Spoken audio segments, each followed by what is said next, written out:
Hi there, this is David and welcome to a kind of unique video.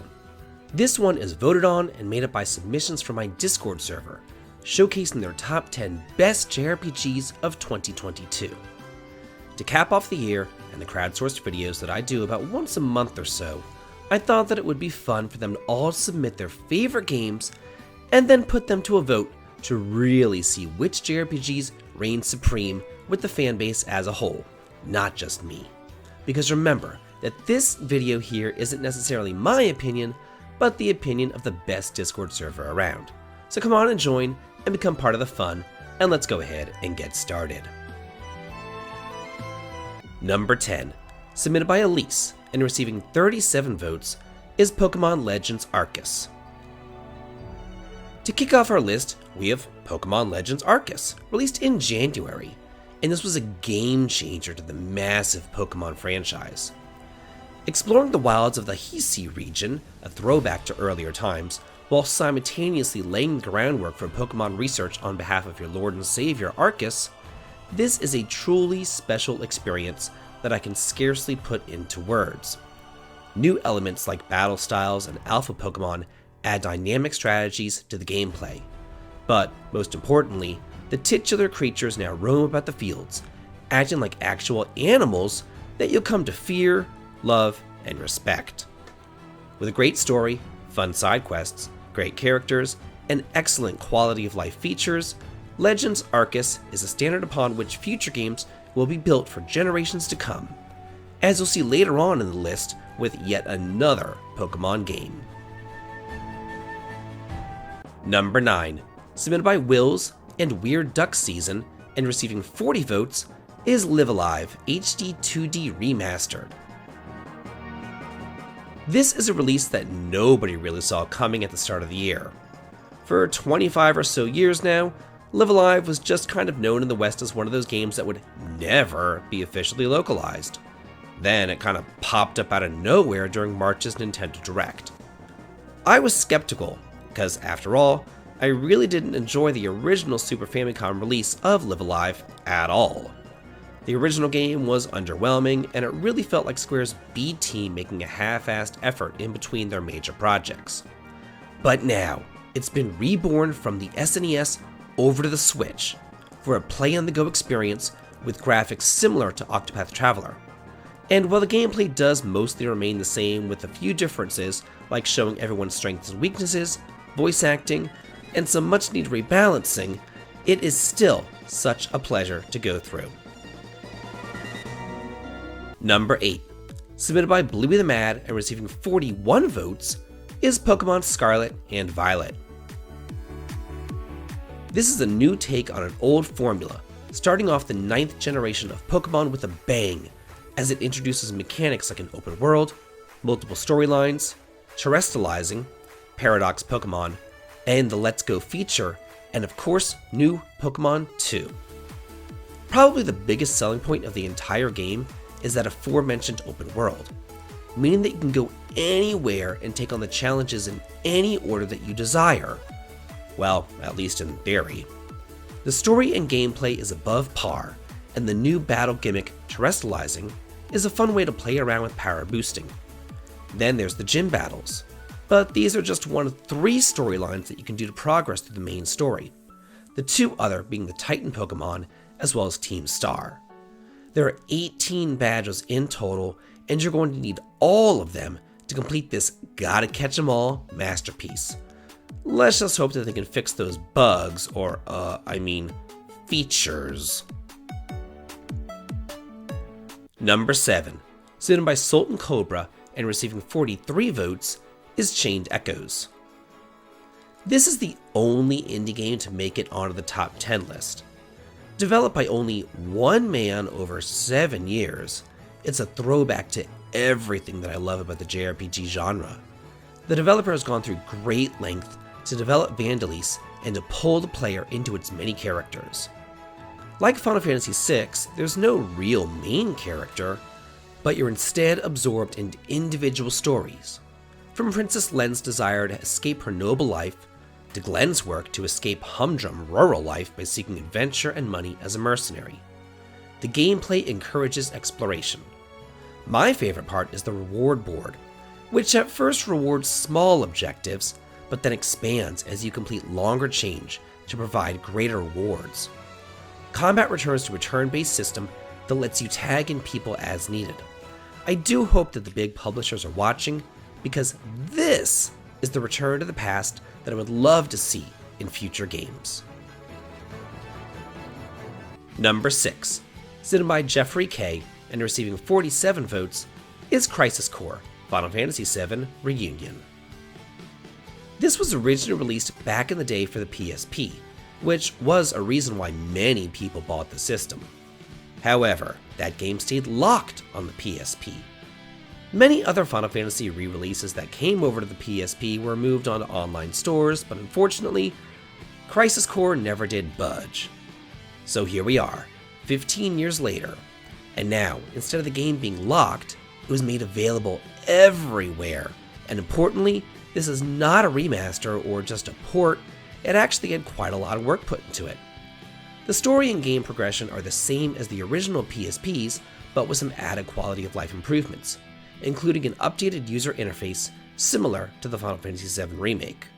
The combat flows nicely, and the DMW is not as intrusive as it once was in the original version. The action is fast-paced, and you move and quickly act on your feet, so play it and get to know Zack's story. Number 5, submitted by Black Box and Sultan Cobra, and receiving 55 votes, is Star Ocean: The Divine Force. This series has been hit or miss for quite some time. Only the second entry has a generally positive reception, so Star Ocean 6 had a hefty burden foisted upon it. But this is a valiant return to many of the traits that made the second game so beloved. From route-specific characters to a dual protagonist choice, it's so nice to be able to play the game twice, seeing different perspectives each time. It would be enough to just have a fast, frenetic, and fun combat system, but with its customizable combos, deep, albeit somewhat unintuitive and cumbersome, item creation system, and unique skill trees for each playable character, this is something special. Star Ocean 6 can boast about having the best field exploration of the series with the addition of Duma. There's really only one thing that I have left to say about this game. Do yourself a favor and play it twice. Number 4, submitted by DP the God and receiving 56 votes, is The Legend of Heroes: Trails from Zero. Trails from Zero sees the Crossbell arc come to the West for the very first time.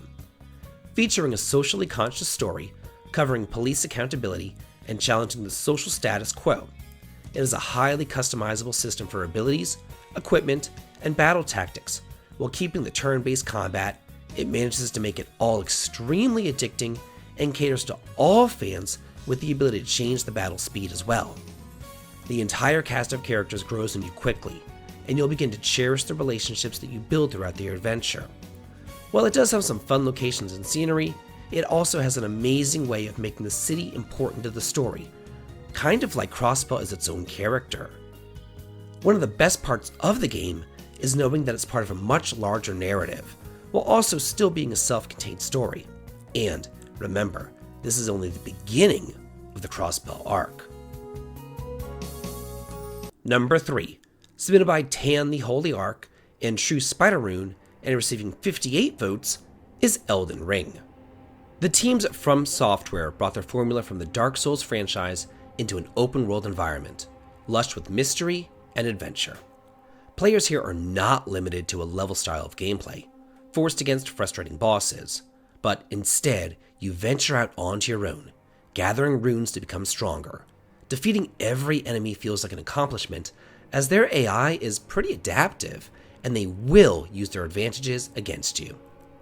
Every dungeon or new area explored is a fun and rewarding experience. At first, people were concerned when From Software announced that they would be creating an open-world game with writing from the great George R.R. Martin, but those concerns were unnecessary, as they managed to scale up their typical Souls-style formula of gameplay to inhabit an open world full of whimsy, wonder, and exploration.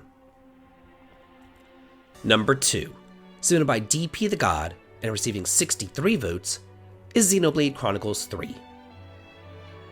This absolute gem delivered on the hype and exceeded expectations, with the opening scenes immediately getting you immersed into its captivating environment, story, and narrative direction. The regions to explore push the Switch to its absolute limit, while also offering beautiful landscapes and scenery for you to enjoy running around within. The combat takes everything that worked in the previous entries, builds upon that, and then also introduces some new mechanics that make it the most fun out of the entire series. This fantastic game took everything that we loved with the other entries, even outside of combat, and then turned up the volume, made it better, and it's easily at the top of the list whenever you recommend RPGs to any Switch owner. And now for number 1, submitted by Weird Duck Season, and receiving 70 votes, is Triangle Strategy. This just looks incredible, and it really showcases just how far that HD 2D style has come. The character sprites and map environments jump off the screen like no other tactical RPG ever has. Featuring over 30 characters, some mandatory and most optional, the combat is compelling, as every character brings their own strengths, and none of your characters are useless or overpowered, like in a lot of other strategy RPGs. As a result of this, no two battles in any playthrough unfold the entirely same way. There are many points where the story branches out, with some chapters featuring as many as 4 different possible outcomes. Because of this, the replay value is off the charts, and is facilitated even further by the ability to fast forward. It has just got it all. Well, that's it for the top 10 best console JRPGs of 2022 as decided by my Discord server. We do have quite a few more honorable mentions though. Stranger of Paradise, Final Fantasy Origin, The Cruel King and the Great Hero, Harvestella, Rise of the Third Power, Symphony of War, The Nephilim Saga, Video Game Fables, Record of the Lotus War, Deadlit and Wonder Labyrinth, I Am Jesus Christ, Prologue, This Way Madness Lies, Tunic, Vampire Survivors, and Jack Move. What are your favorite console JRPGs of 2022 and why? Let me know in the comments. And if you want to take part in future game ranking videos, come on over and join the Discord channel to make your voice be heard too. The link to it can be found in the video description as well as the comments. I do hope to see you there. And as always, if you like this, please like, comment, and subscribe, and have a good day.